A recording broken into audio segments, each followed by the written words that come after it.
Imaginein mo to. Isang dambuhalang ferry na may sakay na halos 900 tao ang lumalayag diretso sa isa sa pinakamalalakas na bagyong tumama sa Pilipinas. Alam ng kapitan na paparating na ang bagyo. Nagbigay na ng babala ang Coast Guard. Pero kahit ganun, tuloy pa rin ang biyahe. At ang mga susunod na mangyayari ay makapigil hininga sa kaba. Ito ang totoong kwento ng MV Princess of the Stars.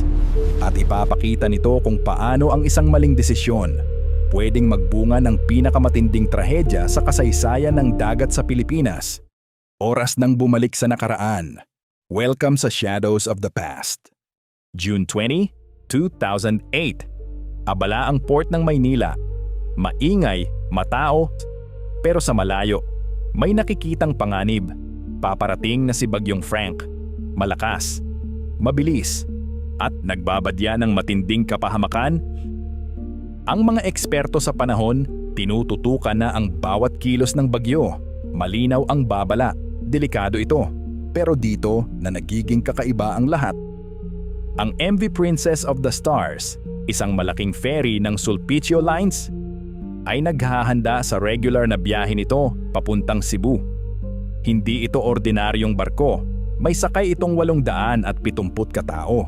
Kasama ang mga pamilya, mga batang pasahero, mga manggagawang pauwi, at mga crew na araw-araw nagtitiwala sa barkong ito. Nagpadala ng urgent bulletins ang Weather Bureau. Tinaas ang storm signals sa iba't ibang rehiyon. Kahit sinong may tamang pag-iisip ay magsasabing, huwag na tayong tumuloy. Pero may ibang plano si Captain Florencio Marimon. Eksaktong 8:04 p.m. habang paggabi na sa Maynila, nagsimula na ang biyahe ng Princess of the Stars. Nakalapag na ang bagyo sa lupa.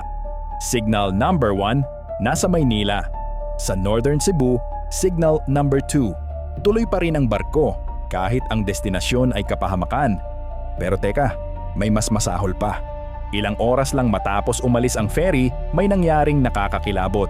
Biglang lumihis ng direksyon si Bagyong Frank. Imbes na predictable ang galaw ng bagyo, naging isang bangungot. Papunta na ito mismo sa dinaraanan ng barko. At wala nang atrasan. 11:30 p.m. Naglabas na rin ng utos ang Philippine Coast Guard na sanay na una pa. Bawal na ang lahat ng barkong bumiyahe. Pero huli na ang lahat. Nasa gitna na ng dagat ang Princess of the Stars. Diretso sa mapanganib na bagyo. At heto ang lalong nakakabahala. Ang may-ari ng barko, Sulpicio Lines, may matagal ng mga record na aksidente sa dagat. Mula 1980 to 2000, nasangkot na sila sa 45 maritime accidents. Isa na dito ang trahedya ng MV Doña Paz noong 1987, kung saan higit 4,000 katao ang namatay. Dahil dito, muling nabuksan ang usapin ng kaligtasan sa dagat at kung gaano kahigpit ang pagbabantay sa mga ferry operations sa bansa. Habang naglalayag, Princess of the Stars sa gitna ng gabi, wala pa rin kamalay-malay ang mga pasahero. Yung iba natutulog sa kanilang cabin, yung iba nagkukwentuhan. Marami siguro ang excited na makarating sa Cebu. Hindi nila alam, papunta na sila sa trahedya. Pero may ibang plano ang kalikasan. Dumating ang June 21st, 5 a.m. Kumikilos na papuntang kanluran si Bagyong Frank, eksaktong nasa ruta ng barko. Tumitindi na ang storm signals. Signal number 3 sa Romblon. Doon papunta ang barko. 6:30 a.m. Sinubukan ng mga opisyal sa pier ng Maynila na tawagan ang barko. Pinayuhan sila na umiwas sa bagyo. Pero ito ang problema, baka hindi na pwede umatras sa ganitong oras. Mga bandang 11:30 a.m., nakipag-ugnayan ang Princess of the Stars sa Sulpicio Lines. Masama ang balita. May problema sa makina. Sumadsad na sila malapit sa Sibuyan Island. Lumalala ang sitwasyon at lalo pang lumalakas ang bagyo. Ayon sa ulat, naantala ang pagbibigay ng babala sa Coast Guard. Isang oras pa ang lumipas bago nag-send ng distress call ang Sulpicio Lines, 12:55 p.m. Samantala, lumulubog na ang barko. At ang susunod na mangyayari, alam na ni Captain Marimon na wala nang ligtas na daan. Nakatagilid na ang barko pakaliwa. Tumitilapon ang malalaking alon sa deck. Pumapasok na ang tubig. Unti-unti nang lumulubog ang barko. Mga bandang tanghali, binigkas ng kapitan ang utos na kinatatakutan ng kahit sinong marino, abandon ship. Pero ito ang mas nakakakilabot. Ang lifeboats ay nakatali ng sobrang higpit. Hindi ito agad maibaba. Ang mga life jackets, luma na at hindi pasado sa international safety standards. Sa oras na pinakakailangan ito ng mga tao, pumalya ang lahat. Nagkakagulo na, nagkahiwa-hiwalay ang mga pamilya sa barko. Umiiyak ang mga bata, nagsisiksikan ang mga tao sa exit. Pero ang disenyo ng barko nagdulot ng bottleneck, isang nakamamatay na bitag. At sa loob lang ng ilang minuto, nangyari na ang hindi inaasahan. Lumubog ang MV Princess of the Stars sa ilalim ng malalaking alon. Halos 900 katao ang biglang lumalaban para mabuhay sa gitna ng bagyo, sa gitna ng lumulutang na debris at langis. Hindi makalapit ang rescue dahil sa lakas ng ulan at hangin. Nakapanlulumo ang nangyari. Sa 870 sakay ng barko, 56 lang ang nakaligtas. Ibig sabihin, 814 ang namatay. Pero ayon sa ilang report, posibleng lampas 1,500 pa ang tunay na bilang ng nasawi dahil may mga pasaherong hindi nakalista. At heto pa ang mas masalimuot. Pagdating ng mga rescuer sa lugar ng wreck ilang araw pagkatapos ng insidente, may natuklasan silang lalong nagpahinto sa lahat. May sakay pala ang barko na 10 tonelada ng nakalalasong pesticide, kasama ang kemikal na tinatawag na endosulfan.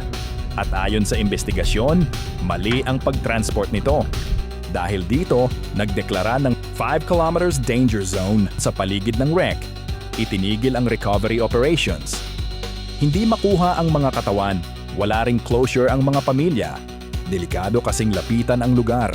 At nagbukas ito ng masalimuot na kaso, pinagtanggol ng Sulpicio Lines ang sarili nila.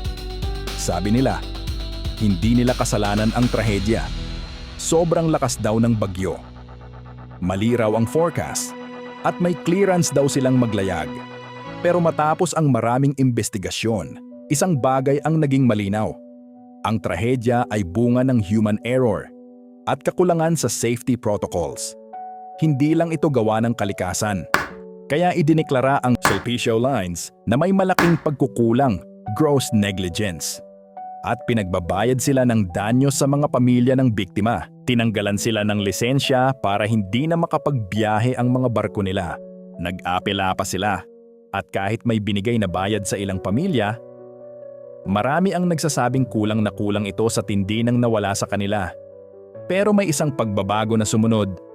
Binago ng Philippine Coast Guard ang sistema nila sa weather monitoring. Bago na ang mga regulasyon, bawal nang bumiyahe kapag delikado ang panahon. Mas pinaigting ang komunikasyon, mas mahigpit na ang pagpapatupad ng international safety standards. Ang Princess of the Stars, naging isang matinding paalala. Pero kapalit nito, daan-daang inosente ang namatay. Mga buhay na pwedeng mailigtas kung mas naging maingat ang mga desisyon, mas ligtas ang gamit, at mas maayos ang pamamalakad. Hanggang ngayon, nasa ilalim pa rin ng dagat ang mga bangkay ng mga namatay sa trahedya ng Princess of the Stars. Isang multong nagpapaalala sa lahat kung ano ang pwedeng mangyari kapag pumalpak ang kaligtasan. Patuloy ang laban ng mga pamilya para sa hustisya. Alam nilang hindi dapat nangyari ito. Ipinapakita ng kwentong ito na ang mga trahedya ay hindi lang basta aksidente.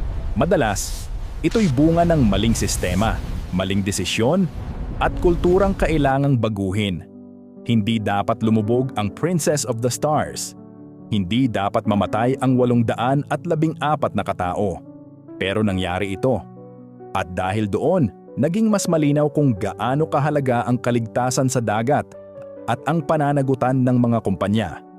Kaya sa susunod na sumakay ka ng barko, alalahanin mo ang Princess of the Stars dahil ang kaligtasan mo hindi lang nakadepende sa panahon.